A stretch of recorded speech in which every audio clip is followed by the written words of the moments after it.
Baik, Assalamualaikum warahmatullahi wabarakatuh. Perkenalkan, nama saya Daniel Okto Mendras Permata dengan NPM 2357051015. Di sini saya akan menjelaskan apa itu komunikasi verbal dan non-verbal. Komunikasi adalah proses pertukaran informasi, ide, dan pesan antara dua atau lebih individu.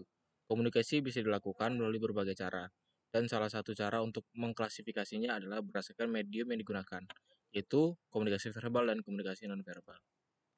Komunikasi verbal adalah bentuk komunikasi yang menggunakan kata-kata, baik lisan maupun tulisan, untuk menyampaikan pesan. Ini adalah bentuk komunikasi yang paling umum dan eksplisit karena melibatkan kata-kata yang memiliki makna tertentu. Ada beberapa cara yang digunakan pada komunikasi verbal. Yang pertama ada komunikasi lisan, tulisan, dan karakteristik komunikasi verbal. Untuk komunikasi lisan, melibatkan percakapan langsung antara dua atau lebih individu. Contohnya adalah percakapan sehari-hari, presentasi, diskusi, dan telepon. Dalam komunikasi lisan, suara, intonasi, dan kecepatan berbicara dan volume berperan penting dalam menyampaikan pesan. Penggunaan kata-kata yang tepat serta nada suara dapat mempengaruhi bagaimana pesan tersebut diterima dan dipahami oleh penerima. Lalu, pada komunikasi tulisan, itu mencakup semua bentuk komunikasi yang dituliskan. Contohnya adalah surat menyurat, email, pesan teks, yaitu SMS atau chat, dan artikel atau buku. Dalam komunikasi tulisan, pemilihan kata-kata dan tata bahasa sangat penting, karena tidak ada intonasi atau ekspresi wajah yang bisa membantu memperjelas pesan. Oleh karena itu, komunikasi tulisan seringkali membutuhkan kehati-hatian yang lebih dalam menyusun kata-kata. Selanjutnya adalah komunikasi nonverbal. Itu bentuk komunikasi yang tidak menggunakan kata-kata. Sebaliknya, ini melibatkan syarat visual, ekspresi wajah, gerakan tubuh, dan elemen lain yang tidak melibatkan bahasa. Komunikasi nonverbal seringkali terjadi secara bersamaan dengan komunikasi verbal dan memberikan konteks atau nuansa tambahan pada pesan yang disampaikan.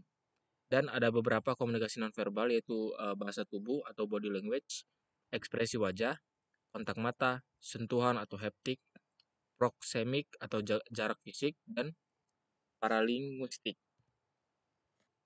Yang pertama ada bahasa tubuh. Bahasa tubuh mencakup gerakan tangan, postur tubuh, dan posisi tubuh secara keseluruhan. Setiap gerakan atau posisi tertentu dapat menyampaikan pesan tertentu. Contohnya, seseorang bersandar ke depan saat berbicara, menunjukkan ketertarikan atau keterlibatan. Sementara postur di tubuh yang tertutup atau bersandar ke belakang bisa menunjukkan ketidaktertarikan atau ketidaknyamanan. Selanjutnya di sini ekspresi wajah.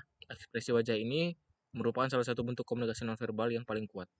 Wajah manusia dapat menyampaikan berbagai emosi seperti kebahagiaan, kesedihan, marah, terkejut, atau jijik, tanpa perlu mengucapkan kata-kata. Ekspresi wajah seringkali memberikan sinyal emosional yang lebih daripada kata-kata itu sendiri. Lalu yang ketiga adalah kontak mata. Kontak mata ini memiliki makna besar dalam komunikasi nonverbal. Mempertahankan kontak mata menunjukkan perhatian dan kepercayaan diri, sedangkan menghindari kontak mata dapat diartikan sebagai tanda kecemasan, kebohongan, atau ketidaknyamanan. Selanjutnya ada sentuhan atau haptik. Sentuhan adalah bentuk lain dari komunikasi nonverbal yang sangat personal dan intim. Sebuah jabat tangan, pelukan, atau tepuk di bahu dapat menyampaikan berbagai pesan, mulai dari dukungan emosional hingga otoritas. Selanjutnya ada proxemic atau jarak fisik. Ini mengacu pada jarak fisik antar individu saat berkomunikasi. Jarak yang dekat atau jauh memiliki makna yang berbeda dalam berbagai budaya. Misalnya, berdiri terlalu dekat dengan seseorang yang dapat diartikan sebagai invasi ruang pribadi, sementara berdiri terlalu jauh mungkin menunjukkan ketidakpedulian atau rasa canggung. Selanjutnya ada paralinguistik. Ini mencakup elemen suara nonverbal yang menyampaikan komunikasi verbal, seperti nada suara, kecepatan berbicara, volume, dan intonasi. Bahkan jika seorang menggunakan kata-kata yang netral, nada suara atau kecepatan berbicara dapat mengubah makna pesan. Misalnya berbicara dengan nada tinggi dan cepat bisa menunjukkan kegembiraan atau kecemasan. Sementara nada yang lambat dan rendah mungkin menunjukkan ketenangan atau kebosanan. Peran komunikasi verbal dan nonverbal dalam kehidupan sehari-hari seringkali digunakan secara bersamaan dalam interaksi sehari-hari. Kata-kata mungkin menjadi medium utama untuk menyampaikan informasi, tetapi komunikasi nonverbal memberikan nuansa emosional dan kontekstual yang mendalam. Dalam percakapan tatap muka, sekitar 70-93% dari makna yang kita pahami dari pesan berasal dari elemen nonverbal, seperti ekspresi wajah, gerakan tubuh, dan intonasi suara. Perbedaan utama antara komunikasi verbal dan nonverbal, yang pertama ada struktur. Komunikasi verbal lebih terstruktur karena menggunakan bahasa yang memiliki aturan tata bahasa yang jelas. Sementara komunikasi nonverbal lebih bersifat intuitif dan tergantung pada konteks. Yang kedua adalah penggunaan kesadaran. Komunikasi verbal seringkali dilakukan secara sadar, sedangkan banyak aspek komunikasi nonverbal terjadi secara tidak sadar. Selanjutnya ada makna tersirat. Komunikasi nonverbal cenderung lebih bermanfaat implisit, di mana makna yang tidak terlalu dapat diterjemahkan dengan tepat dapat tanpa konteks yang tepat, sedangkan komunikasi verbal lebih eksplisit. Kesimpulannya, komunikasi verbal dan verbal adalah dua komponen penting dalam interaksi manusia.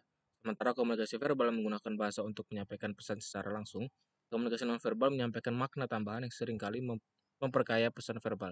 Keduanya sangat penting dalam menciptakan pemahaman yang lebih baik dan lebih mendalam di antara individu. Meskipun mereka berbeda dalam bentuk dan metode penyampaian, mereka bekerja secara bersamaan untuk menciptakan komunikasi yang efektif dan bermakna. Mungkin itu saja presentasi dan penjelasan video saya. Saya akhiri. Wassalamualaikum warahmatullahi wabarakatuh.